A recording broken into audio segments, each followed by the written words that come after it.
Okay, బెండకాయ పకోడీలు చూద్దాం ఎలా చేసుకోవాలో. బట్ ఒకసారి అసలు ఏమేమి ఇంగ్రీడియంట్స్ కావాలో చూద్దాం.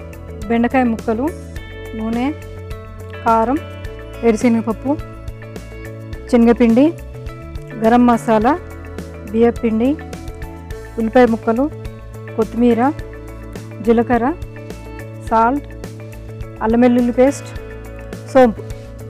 ఓకే, సో బెండకాయ పకోడీలు చేసుకోవడానికి ఇవే కావాల్సిన ఇంగ్రీడియంట్స్. మరి మనం స్టార్ట్ చేద్దాం. మనం ముందుగా బౌల్ తీసుకొని అన్ని మిక్స్ చేసుకుందాం. ఓకే,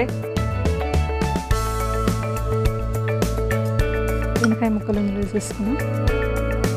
నెక్స్ట్ శనగపిండి.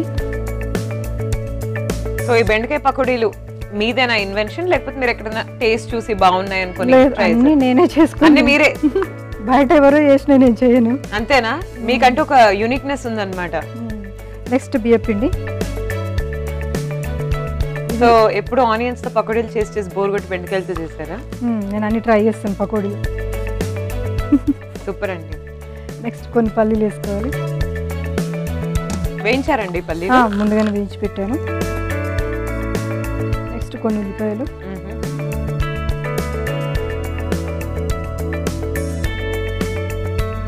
అల్లం వెల్లుల్లి పేస్ట్. ఇంకా వేటితో ట్రై చేస్తారు మీరు పకోడాస్? పకోడాస్ అంటే మీల్ మేకర్తో, అప్పుడప్పుడు కొన్ని ఇంట్లో వంకాయ, క్యారెట్ పకోడా. మళ్ళీ మీరు క్యారెట్ అనేసరికి మళ్ళీ గరం మసాలా. లేదండి, క్యారెట్ తింటానండి నేను బాగా. క్యారెట్ అంటే నాకు ఇష్టం. ఓకే, ఇది సోంపు మనకు ఎక్స్ట్రా ఫ్లేవర్ వస్తుందండి. ఎప్పుడైనా నేను ఇది స్పెషల్ అన్నిట్లలో ప్రయోగిస్తాను. ఎవరు చేస్తారో తెలియదు, అందరికి నచ్చుతుందో నచ్చదో నాకు తెలియదు. అండ్ స్వీట్లో కూడా దీన్ని ప్రయోగం చేస్తా. మీరు ఎప్పుడన్నా స్వీట్ ట్రై చేస్తే సోంపు వేసి చూడండి, తప్పకుండా ఎక్స్ట్రా ఫ్లేవర్ వస్తుంది. అంతేనా? నెక్స్ట్ జీలకర్ర, నెక్స్ట్ సాల్ట్ తగినంత, ఫైనల్ లాస్ట్ కొత్తిమీర, కారపొడి.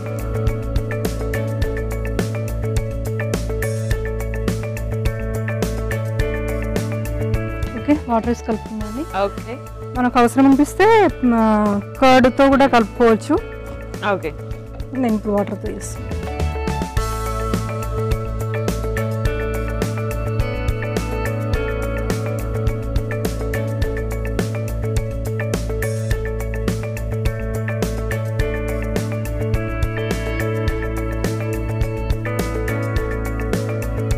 నేను ఇంట్లో మీరు ఏం చేస్తూ ఉంటారు రెసిపీస్? జనరల్ గా బ్రేక్ఫాస్ట్ కి, లంచ్ కి, డిన్నర్ కి మీ ఇంట్లో ఎలాంటి ఐటమ్స్ ఉంటాయి? నేను చెప్పాను కదా, ఏదైనా వేస్ట్గా తిన్నట్టు అనిపించకూడదు అని. సో ఇడ్లీలో కూడా మన ఒకసారి పాలకూర చిన్న ముక్కలు కట్ చేసి చేస్తాను, ఓసారి స్ప్రౌట్స్. సో మన హెల్త్ కి ఏదైతే మంచిది అవే అన్ని అలా మిక్స్ అలా చేసేసి అన్ని అలా చేస్తుంటారు అనమాట. అండ్ దోశ అయినా సరే, ఇడ్లీ అయినా సరే నేను అలా చేస్తాను. అన్నం రైస్ తింటారా మీరు అసలు? రైస్ తక్కువ, డైలీ చపాతి ఎక్కువ. అండ్ రైస్లో కూడా మనం అంటే ఇప్పుడు జీరా రైస్ ఉంటుంది కదా, దాంట్లో పుదీనా ఎక్కువ ఫ్లేవర్ వేసుకొని, లేకపోతే లీఫీ వెజిటేబుల్స్ ఏవైనా సరే, పాలకూర, తోటకూర. వావ్, సో బాడీకి ఒకటి వేస్ట్ అనిపిస్తే అది మాత్రం తినరు, ఇంకా ఏదైతే యూస్ఫుల్ అనిపిస్తే ఒక్కటే తింటారు. అవును. సో రెడీ అయిపోయింది కదా ఇప్పుడు? ఓకే, ఇప్పుడు ప్యాన్ స్టవ్ వెలిగించుకుందాం. ప్యాన్ పెట్టుకొని ఆయిల్ వేసుకోవాలి, డీప్ ఫ్రై చేసుకోవాలి. ఓకే, ఓకే, ఆయిల్ ఎక్కింది, ఓకే, వేసేసుకుందాం. బెండకాయలు పొడువుగా చీల్చుకొని చేసుకోవాలండి. ఇది మనకు పకోడీ టైప్లో. రౌండ్ అంటే అది వేరైపోతుంది.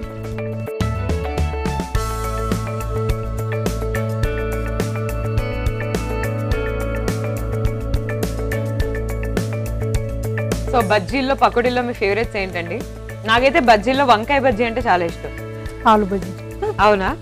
నాకు ఆల్వేస్ వంకాయ. ఓకే, మీరు వంకాయ చాలా ఫ్యాన్ ఉన్నట్టున్నారు.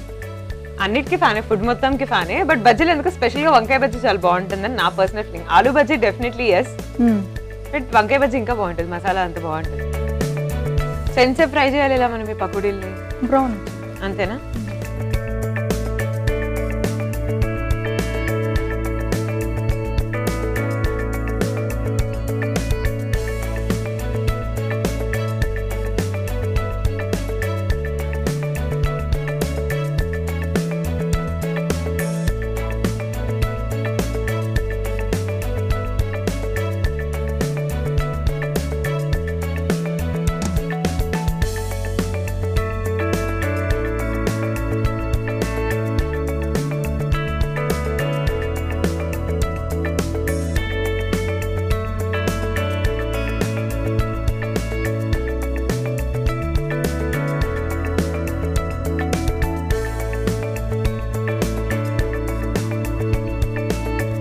ఇందులోకి సర్వ్ చేసుకుందాం. ఓకే అండి.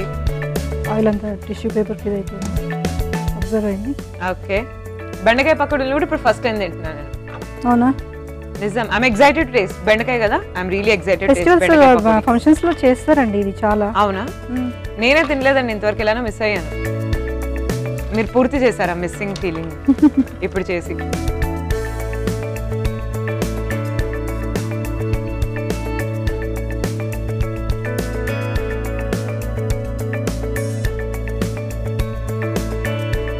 బెండకాయ పకోడీ రెడీ అండి. Okay. చెప్పండి. తప్పకుండా. సో చూస్తున్నారు కదండి, బెండకాయ పకోడీలు రెడీగా ఉన్నాయి. మరి ఎలా ఉన్నాయి టేస్ట్ చేసి చెప్తాను, బట్ ఒకసారి తయారీ విధానాన్ని చూడండి. బెండకాయ పకోడీ తయారీ విధానానికి కావలసిన పదార్థాలు: బెండకాయలు, ఉల్లిపాయ ముక్కలు, వేరుశనగ పప్పు, శనగపిండి, బియ్యం పిండి, అల్లం వెల్లుల్లి పేస్ట్, జీలకర్ర, సోంపు, ఉప్పు, కొత్తిమీర, నూనె, గరం మసాలా. బెండకాయ పకోడీ తయారీ విధానం: ముందుగా మిక్సింగ్ బౌల్ తీసుకుని అందులో బెండకాయ ముక్కలు, శనగపిండి, బియ్యం పిండి, వేయించిన వేరుశనగ పప్పు, ఉల్లిపాయ ముక్కలు, అల్లం వెల్లుల్లి పేస్ట్, గరం మసాలా, సోంపు, జీలకర్ర, ఉప్పు, కొత్తిమీర, కారం, కొద్దిగా నీళ్లు పోసి బాగా కలుపుకొని బ్యాటర్ తయారు చేసుకోవాలి. ఇప్పుడు స్టవ్ ఆన్ చేసి పాన్ పెట్టి నూనె వేసుకుని బాగా వేడైన తర్వాత ఈ పకోడీ మిశ్రమాన్ని చిన్న చిన్న పకోడీలుగా వేసి డీప్ ఫ్రై చేసుకుని డిష్ అవుట్ చేసుకోవాలి. అంతే, బెండకాయ పకోడీ రెడీ.